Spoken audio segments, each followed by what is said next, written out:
Hey everybody, welcome to my channel.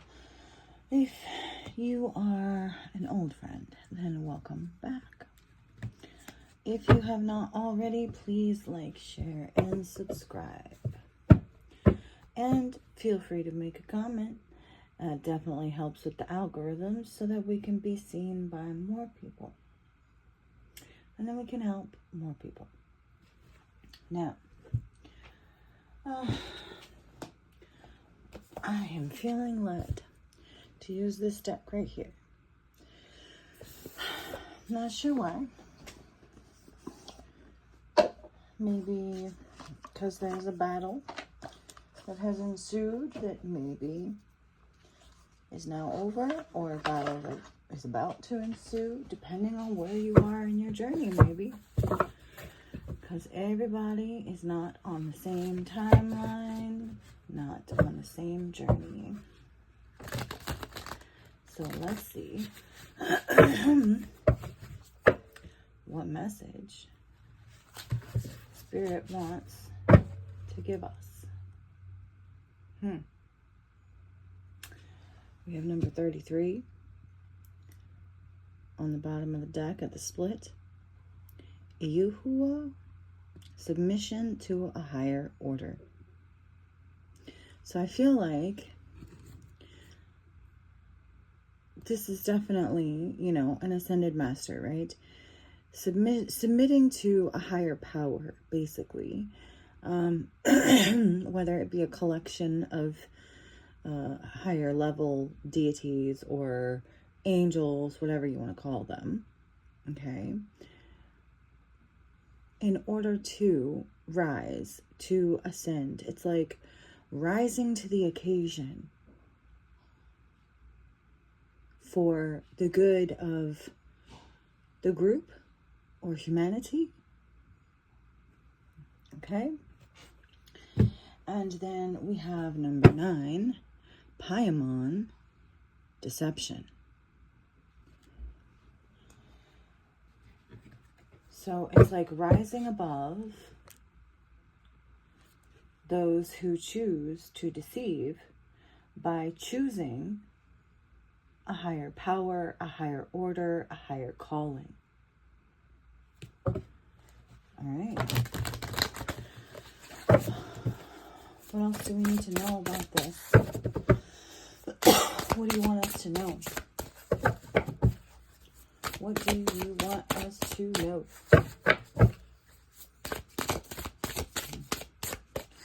I'm just getting the feeling of like somebody thought you were stupid when in reality you're more intelligent than they could ever hope to be.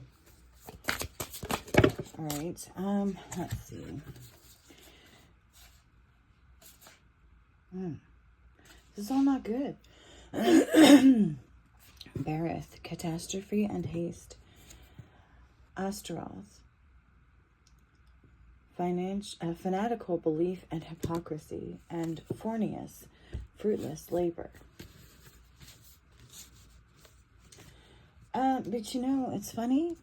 I shuffled and shuffled and shuffled and shuffled and shuffled. And I still got 28, 29, and 30 coming out consecutively. Or really 30, 29, and 28, I guess, if you look at it that way. So it's like coming down the line. Or those who are ascended, 33. And those who are descended or descending.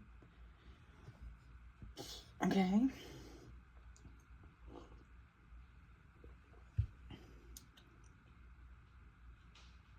Or maybe I feel like it's telling me that in order to unlock something, you must both ascend and descend. You must learn and know and become, basically, or embody, I don't know. But like, you must come into contact with and conquer some way, right? The lessons that each thing has to give, both good and bad, because even the demons, even the negative things, have a purpose, right? To teach us something.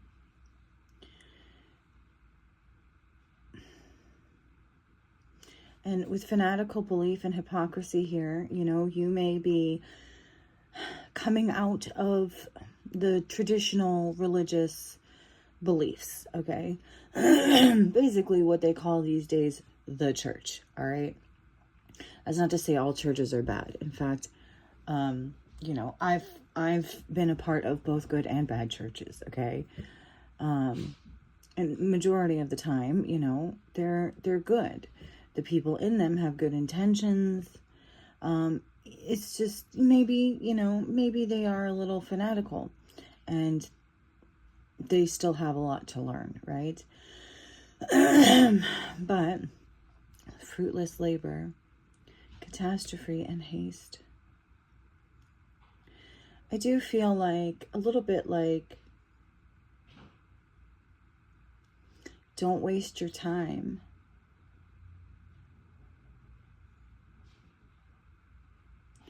Don't waste your time on things that are just going to end badly.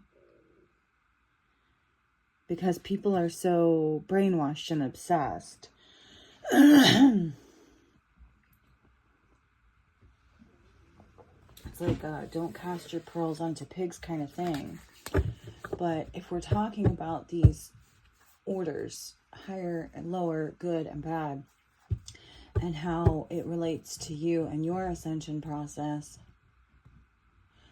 I feel like this is saying that you are not a waste of time, okay?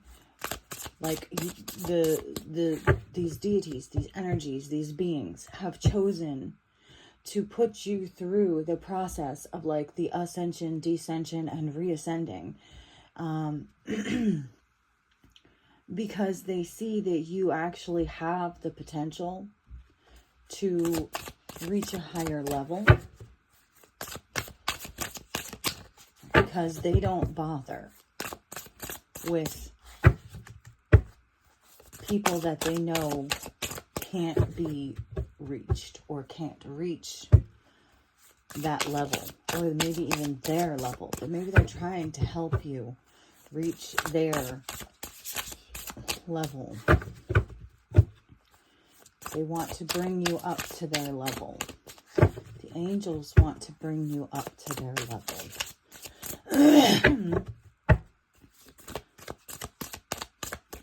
All right, anything else from this deck? I think that's too many. Okay, I'll take them because they seem relevant. 54, Nitael, rejuvenation, right? Rejuvenation. It's like I said, like ascending, then descending, and ascending, reascending, right? Rejuvenation, rejuvenating, coming back and doing it again, right? To bring yourself back to a better place, or to get your mind, body, and soul, to a good place again. And then we have the Ayuhua, submission to a higher order again.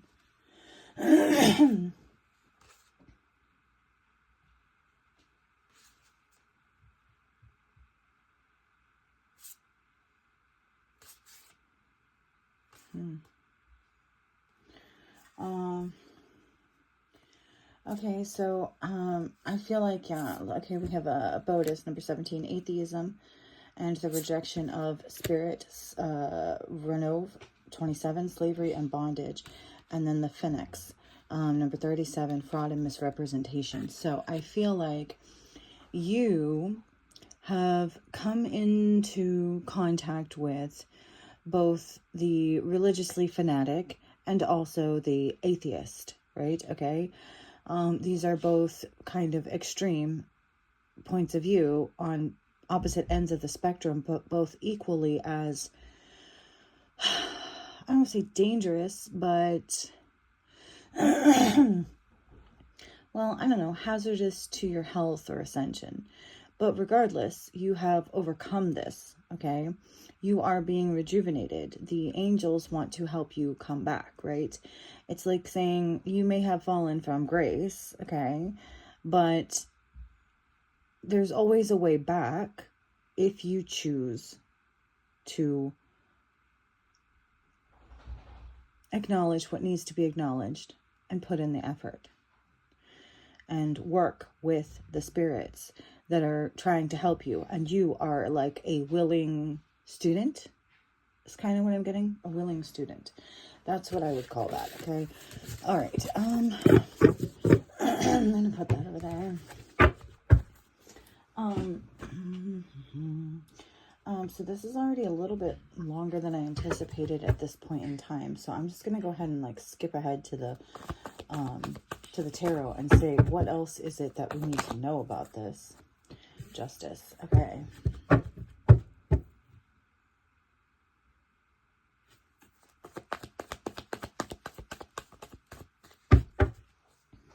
right. So we have justice here.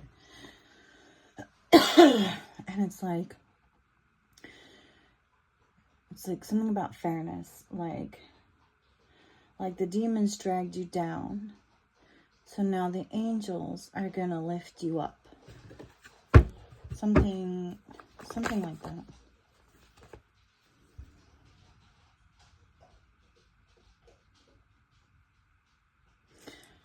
Queen of Pentacles, wisdom. Something about wisdom. Okay, gaining wisdom on both sides, okay? Like I said, like there's something to be learned through every energy, entity, lesson, right, that you come across.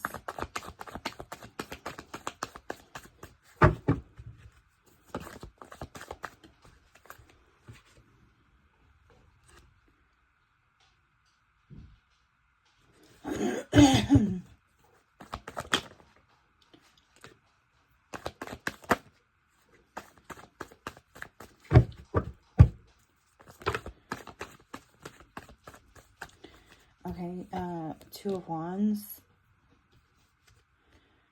Knight of Wands, and Two of Wands. It's like you have spiritual gifts on both sides, okay? You have gifts of light and dark, okay? And it's all about like how you choose to wield that weapon with the Knight of Wands here.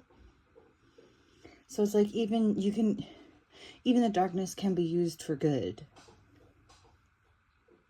if you know how to do it, or if you're balanced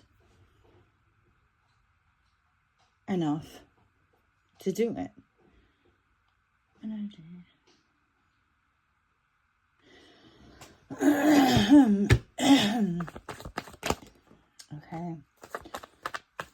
Okay, Six of Pentacles. You are balanced. You are one of few people, okay? Few people that can balance your light and dark, that have been able to ascend, descend, and reascend.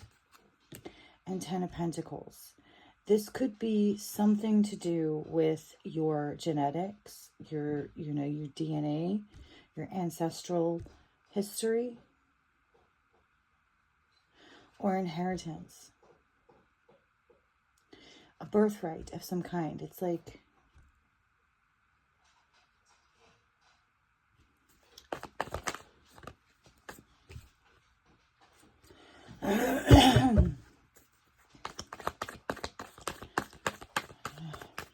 what is this Ten of Pentacles? Ten of Cups. Yeah, it's like your birthright to become happy, right? To have a happy home, happy life, to have abundance in all of its forms, you know, earthly and soul, right? Emotionally and physically.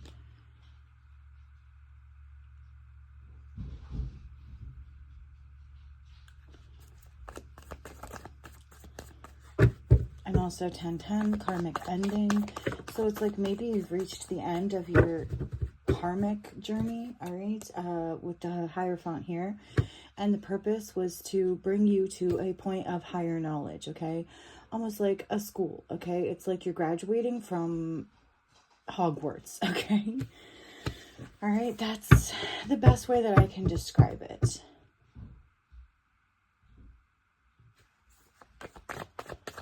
And it's like you're Harry Potter, okay? The moon. The Hierophant and the moon. Yeah, it's like this secret school of wisdom, knowledge, magic. You know, it's like you may not even know and understand everything that you've been through, but you have been through it all, right? You have learned everything there is to learn from both the light and the dark. You have done what you were supposed to do with those energies, okay? And now you have reached the highest level and unlocked something, an ending, and an unlocked, a new beginning.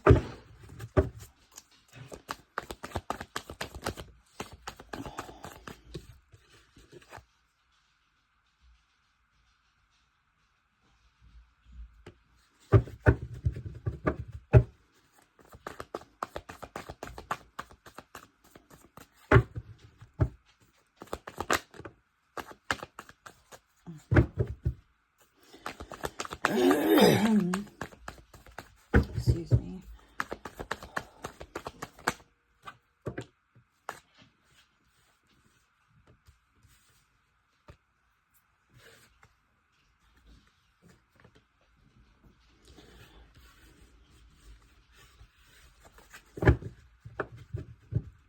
Anything else? Do we have anything else?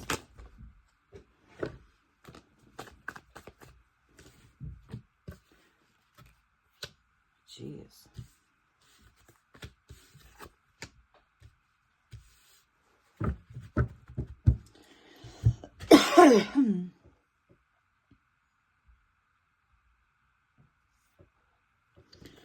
We have the Hermit, the Ten of Swords, and the Nine of Swords.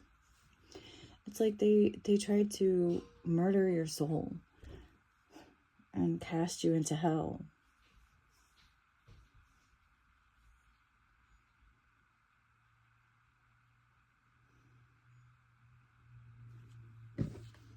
Right? These magicians reverse. Narcissists. But it's like Temperance and Ten of Cups. You're too balanced for that. You are an angel of light. You're too strong. You're too balanced. And look, it's like she's got the two cups. It's like pouring back and forth. The darkness can't hold you because you're too light. And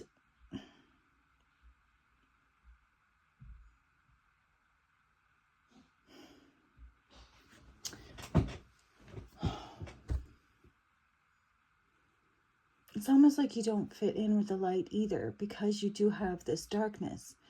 But it's almost like you don't fit in because you're set apart. You use it in such a way. You use your darkness to help bring more light.